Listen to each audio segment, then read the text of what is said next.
Kasi nakakatulong yan sa pambili namin ng mga bigas, etc. Pambayad namin ng mga bills. Ayun yung mga yelo namin, nakita nyo, 'di ba? Solid yan mga boss. Pag pinukpo ko sa ulo niyan, putok, de, biro lang. Siyempre di ko gagawin yan kasi pinaghirapan kaya ng nanay ko yan. Tapos, hey, what's up mga boss? So dahil nga naging routine ko na rin na mag-deliver ng yelo tuwing umaga, kaya minabuti ko na rin na isama to sa content ko. Ito nga, gising ko pa lang ngayon, no? So siyempre lumabas na muna ako para magpahangin sa labas, and then sinilip ko na rin kung may mga chismoso at chismosa sa labas. Siyempre biro lang yun kasi mababait naman talaga yung mga tao sa amin. Shoutout Kuya Anton. Oops, teka lang, parang kilala ko yung nakita ko kanina, si Alvin Base, tumakas yata sa dali. Ito nga pala mga boss yung gagamitin kong sako. Pakita ko na rin sa inyo yung rep namin na kundura. Meron kami malaki, maliit na pinaglalagyan namin ng yelo sa pang-araw-araw namin pamumuhay. Malaking business rin yan para kay mama. Kasi nakakatulong yan sa pambili namin ng mga bigas, etc. Pambayad namin ng mga bills. Ayun yung mga yelo namin, nakita nyo, 'di ba?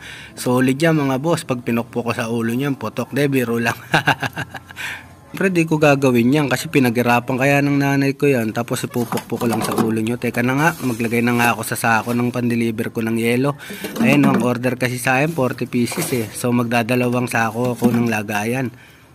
Pero ang iisipin nyo mga boss, napakasipag talaga ng mama ko, no? Kasi isipin nyo, ang daming yelo niya, no? Siya lang lahat gumagawa niyan. Ang sakit kaya sa daliri niyan. Minsan nga nakita ko siya, dumudugo na yung loob ng kanyang daliri. Pero sige lang, matyaga kasi siya. Siyempre, dahil matyaga yung nanay ko, gumigising ako ng maaga, nagtsatsaga ako para mag-deliver ng yelo, para naman wala siyang masabi sa akin.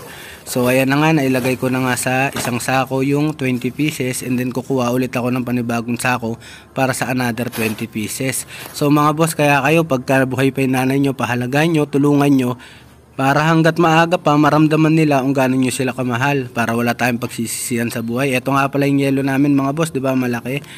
Sa mga gustong bumili ng yelo dyan, bilhin na kayo sa amin. Pwede rin yung pan self defense. So ayan na nga mga boss, naka-ready na yung yelo, na isako ko na, and then naalis na ako kasi baka mamaya malate na rin. Ayan na nga, pagdating ko nga sa Magra mga boss, sinabot ko agad kay Kevin yung sako ng yelo kasi mamaya kailangan na nila. And then nasalin niya nga agad, inaabot niya na nga pabalik yung sako.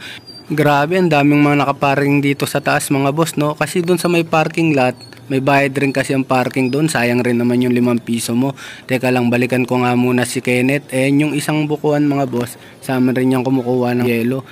So ayun lang mga boss, sana nagustuhan nyo yung kwento sa likod ng yelo ng mama ko, na kailangan natin pahalagahan lahat ng paghihirap ng magulang natin.